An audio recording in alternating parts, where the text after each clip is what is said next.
Doctor Abdul Bari بن فرما رہے ہیں حمد و ثنا اللہ ہی کے لیے ہے جس نے انسان کی زندگی بلکہ مسلمان کی ساری زندگی کو عبادت بنا دیا ہے۔ اس نے اپنے مسلمان بندوں کے اوپر ایمان کی نعمت نازل کی ہے اور ان کے لیے ہدایت کے دروازے کھول دیے ہیں۔ میں گواہی دیتا ہوں کہ اللہ تبارک و تعالی وحدہ لا شریک ہے، بادشاہت بھی اسی کی ہے، تعریف بھی اسی کی ہے، اسی کے ہاتھ میں سارے معاملات ہیں اور سارے معاملات اسی کی طرف پلٹتے ہیں اور سیادت اور حکمرانی بھی اسی کے ہاتھ میں ہے۔ میں یہ بھی گواہی دیتا ہوں کہ محمد صلی اللہ علیہ وسلم اللہ کے بندے اور رسول ہیں۔ اللہ کا پیغام لوگوں تک پہنچا دیا اور انہوں نے اللہ تبارک و تعالیٰ کے حکم سے لوگوں کو صحیح راستے کی نشاندہی کی۔ اللہ تبارک و تعالیٰ کی رحمتیں ہوں آپ صلی اللہ علیہ وسلم پر اور آپ صلی اللہ علیہ وسلم کے اہل بیت پر اور صحابہ کرام پر۔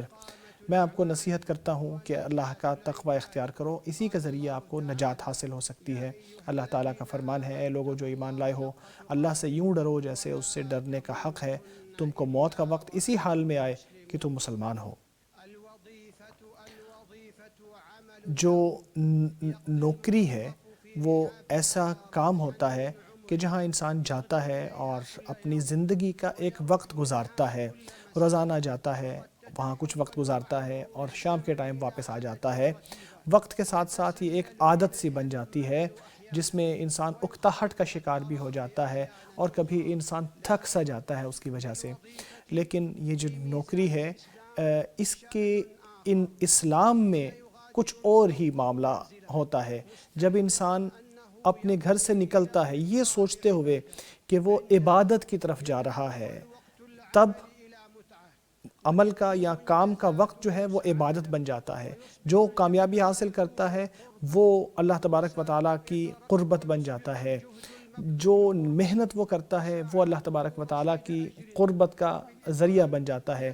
جب انسان کسی چیز میں مہارت حاصل کرتا جاتا ہے تو وہ عبادت کے مراتب میں آگے بڑھتا چلا جاتا ہے، پھر وہ اور محنت کرتا ہے اور بہتر کام کرنے کی کوشش کرتا ہے۔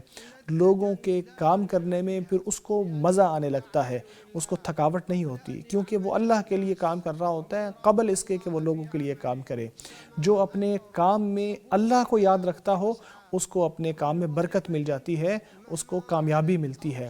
جو نوکری بھی ہو، چاہے وہ بہت بلند ہو یا بہت چھوٹی ہو، لوگوں کے نظر میں وہ وطن اور قوم کی خدمت میں ایک پارٹ پلے کر رہی ہوتی ہے۔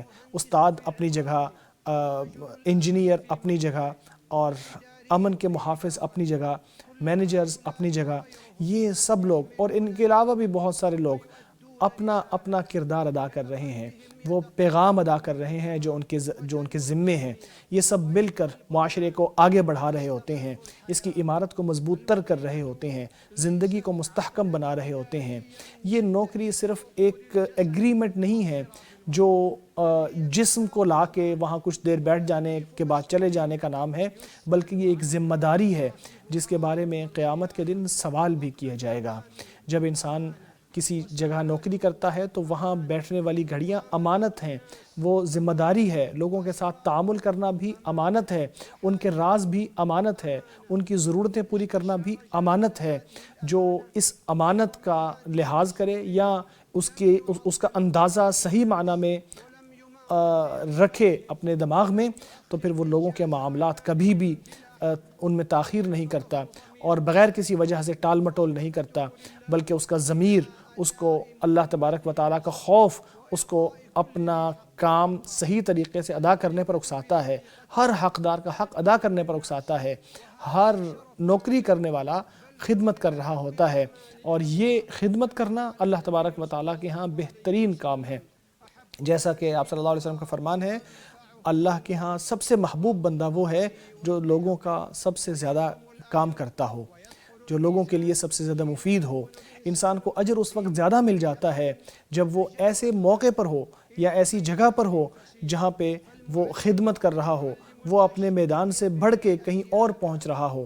جیسے استاد ایک نسل کو تیار کر رہا ہوتا ہے، جو معمار ہے وہ بلڈنگز بناتے ہوئے لوگوں کے لیے آسانی پیدا کر رہا ہوتا ہے، اسی طرح ڈاکٹر لوگوں کا علاج کرتے ہوئے امید پیدا کر رہا ہوتا ہے، ان کے لیے آسانیاں پیدا کر رہا ہوتا ہے۔ اسی طرح جو پولیس والا ہے وہ ایک امت کی پہرہ داری کر رہا ہوتا ہے۔ ہر لمحہ جس میں آپ کسی کی مدد کرتے ہیں، ہر محنت جو آپ کسی کو سکون دینے کے لیے کرتے ہیں، یہ ایک عبادت ہے جو آپ کے اعمال میں لکھی جائے گی اور قیامت کے دن آپ کے میزان میں یہ موجود ہوگی، اور وہاں کوئی نیکی ضائع نہیں ہو سکتی، کوئی محنت بھولی نہیں جا سکتی، بھلائی نہیں جا سکتی۔ اللہ تبارک و تعالیٰ کا طریقہ جو ہمیشہ سے چل رہا ہے اور کبھی بدلے گا نہیں، وہ یہ ہے کہ اللہ انسان کے ساتھ ویسا ہی تعامل کرتا ہے جیسا انسان لوگوں کے ساتھ برتاؤ کرتا ہے۔ جو لوگوں کے لیے آسانی کرتا ہے اللہ اس کے لیے آسانی کرتا ہے، جو لوگوں کی مدد کرتا ہے، جو ضرورت مندوں کی مدد کرتا ہے اللہ اس کی مدد کرتا ہے، جو کمزور کے اوپر رحم کرتا ہے، مصیبت زدہ پر رحم کرتا ہے اللہ اس پر رحم کرتا ہے۔ اگر انسان کی جو جزا ہے وہ آخرت تک مؤخر ہے تو یہ یاد رکھنا چاہیے کہ اس کی بشارت دنیا میں مل جاتی ہے، انسان کو زندگی میں برکت مل جاتی ہے، اولاد میں، گھر والوں میں اچھی موت مل جاتی ہے، یا مختلف اور کامیابیاں مل جاتی ہیں۔ اس برکت کا جو مظہر ہے وہ جو ہمیں نظر آتا ہے وہ یہ ہے کہ انسان حلال کھانا شروع کر دے، بھلی چیزیں کھانا شروع کر دے، کیونکہ جو نوکری کرنے والا شخص ہے اگر وہ اس کو حلال کر کے کھانے والا ہو تو وہ جانتا ہے کہ وہ اس کو واقعی حلال کر کے اللہ تبارک و تعالیٰ کی نگرانی کرتے ہوئے اس کو کماتا ہے اور اپنے گھر والوں کو کھلاتا ہے۔ اگر انسان کو یاد ہو کہ اگر انسان اپنی نوکری میں کام صحیح طرح نہ کرے تو اس کی سیلری بھی اس کے لیے ویسی حلال نہیں ہوتی، لہٰذا وہ اپنے گھر والوں کے منہ میں، اپنے بچوں کے منہ میں ایسے نوالے ڈالتا ہے جو کہ حلال کے نہیں بلکہ حرام کے ہوتے ہیں۔ جو لوگوں کے ساتھ سختی کرتا ہے، لوگوں کے لیے ٹال مٹول کرتا ہے، لوگوں کے ساتھ ٹال مٹول کرتا ہے تو اللہ تعالیٰ بھی اس کے ساتھ سختی کرتا ہے۔ یہ اللہ تبارک و تعالیٰ کا طریقہ ہے اور اس میں کسی کے ساتھ کوئی رعایت نہیں برتی جاتی۔ نبی اکرم صلی اللہ علیہ وسلم کا فرمان ہے، دعا ہے آپ صلی اللہ علیہ وسلم کی کہ اے اللہ کسی شخص کے اوپر میری امت کی کوئی ذمہ داری ڈالی جائے اور وہ ان کے ساتھ سختیاں کرے تو اے اللہ تو بھی اس کے ساتھ سختی کرنا، اور جس کو میری امت کا کوئی معاملہ سونپا جائے اور وہ ان کے لیے نرمی کرے تو بھی اس کے ساتھ نرمی کرنا۔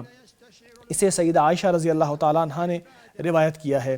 جب انسان لوگوں کے کام کرنے لگتا ہے اور اچھے اخلاق کو اختیار کرتا ہے، نرمی اختیار کرتا ہے، جس سے اس کا عمل درست ہو جاتا ہے، بہتر ہو جاتا ہے، مسکراہٹ اپنے منہ پہ رکھتا ہے، اچھی طرح لوگوں کی بات سنتا ہے، جو معاملات ہیں ان کو آسان کرتا ہے، بوڑھے لوگوں کو دیکھ کے اور ان لوگوں کو کہ جو تنگ دست ہیں یا تنگ حال ہیں ان کے لیے آسانیاں پیدا کرنے کی کوشش کرتا ہے، تو نبی اکرم صلی اللہ علیہ وسلم کا فرمان اسی شخص کے لیے ہے کہ نرمی جس چیز میں بھی ڈالی جائے وہ اس کو مزین کر دیتی ہے، اور جس چیز سے نرمی نکال دی جائے اس چیز کو، اس نرمی نہ ہونے کی وجہ سے وہ چیز بگڑ جاتی ہے۔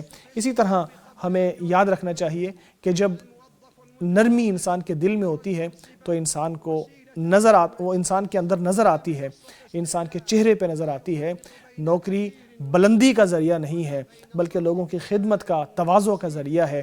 انسان کو چاہیے کہ کسی بلند شخص یا بڑے عہدے والے شخص اور کسی چھوٹے شخص کے درمیان فرق نہ کرے، سب کے ساتھ ایک طرح کا برتاؤ کرے۔ نبی اکرم صلی اللہ علیہ وسلم ایسے ہی تھے، مسکینوں کے ساتھ اور بیواؤں کے ساتھ بھی چل پڑتے تھے ان کے کام کرنے کے لیے اور لوگوں کے کام آنے والے تھے۔ اللہ کا فرمان ہے، اللہ کے بندے وہ ہیں جو زمین کے اوپر نرم چال چلتے ہیں۔ میں اسی پر اکتفا کرتا ہوں اپنے لیے اور آپ کے لیے اور تمام مسلمانوں کے لیے۔ اللہ سے ہر گناہ اور غلطی کی معافی مانگتا ہوں، آپ بھی اسی سے معافی مانگیے، وہ معاف کرنے والا اور رحم فرمانے والا ہے۔ فرما رہے ہیں حمد و ثنا اللہ ہی کے لیے ہے جس نے انسان کو زمین میں خلیفہ بنایا ہے اور اس کا معاملہ امانت بنایا ہے۔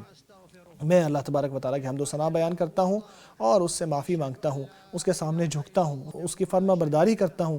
میں گواہی دیتا ہوں کہ اللہ کے سوا کوئی الہ نہیں ہے، بادشاہت بھی اسی کی ہے اور ہمارے دلوں میں اس کا جلال موجود ہے، ہم اس کا احترام کرتے ہیں۔ میں یہ بھی گواہی دیتا ہوں کہ محمد صلی اللہ علیہ وسلم اللہ کے بندے اور رسول ہیں، سفارش کا اور رحمت کا دروازہ ہیں، اور صحابہ کرام پر بھی بہت سی رحمتیں ہوں کہ ان کے ذریعے ہمارا دین محفوظ رہا اور ہم تک پہنچا۔ اللہ کے بندوں، میں آپ کو تقوی کی نصیحت کرتا ہوں، یہی نجات کا ذریعہ ہے، یہی کامیابی کا ذریعہ ہے۔